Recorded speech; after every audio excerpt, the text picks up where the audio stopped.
Wag lang basta adobo ang gawin mo sa manok mo. Bigyan natin ng twist. Pagkatapos magpainit ng mantika, iprito ng ating manoki. Kasama pang atay at balon-balunan.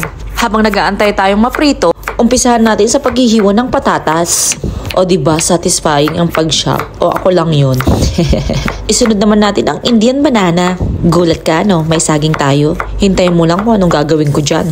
Dahil kakaiba nga ang ating adobo for today's video, hiwa-hiwain natin ang ating bawang ng ganito. Sunod naman ang ating sibuyas. Chop, chop, chop, chop, chop, chop. Chop, chop, chop, chop, chop, chop. At silipin naman natin ang piniprito nating manoki. Wow, ang ganda ng kulay. Pagkatapos nating maprito ang ating manoki, hanguin na natin. Fresh chicken nga pala yung kinuha ko. Kaya meron siyang atay, leeg at balon-balunan. At isunod naman ang ating saging. Masarap iluto ang saging sa pinagprituang manok para mas sumarap ang ating Indian banana. Pagkatapos ng mga ilang minuto, huwag mong kalimutang balik-balik ta rin. At para pumantay ang luto niya, at ihahalo natin sa ating adobo. O, diba? Ang ganda ng kulay. Sakto lang yung pagkakaluto ng ating saging. At hanguin na natin pag na-achieve mo na yung gusto mong luto. At isunod naman ang ating patatas. Okay na yung ganyang hiwa. Bite size lang yan. Saktong-sakto sa bunganga. Tapos halu-haluin. Pagkatapos nga mag-golden brown ng patatas, hanguin na natin ang ating patatas. Okay na yung ganyang luto kasi halo pa rin naman natin yan sa adobo. Pagpainin na ulit tayo ng konting mantika at isunod natin ng bawang. Gusto ko yung tostado. At isunod na rin natin ang sibuyas. Gusto ko talaga toasted yung garlic kasi mas malasa yan sa adobo. Mukha siyang sunog pero masarap yan. At isunod na natin ang pinirito nating manoki.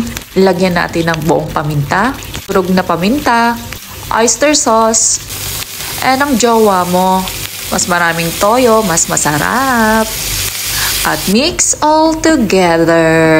And takpan para manuot ang lasa. At pwede na natin lagyan ng pineapple juice. Takpan ulit. Isunod na din natin ang pineapple chunk. Lagyan ng konting ketchup. At halu-haluin. Pagkatapos mailagay ang mga pampalasa, ilagay na natin ang ating patatas. Oops, nakalimutan ko may dahon ng laurel. At isunod na rin natin ang ating banana. Lagyan natin ng dried chili para may konting sipa ang ating adobo. At para mas maraming makakain, lagyan din natin ng pugo.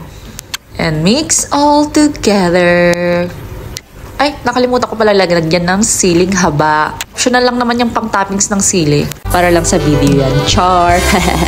And wala, tapos na ang ating adobo na may saba na may itlog pugo. Kain tayo mga ka-brandy. Thank you for watching. Sana ay nasa mabuti ka. Ako'y wag mo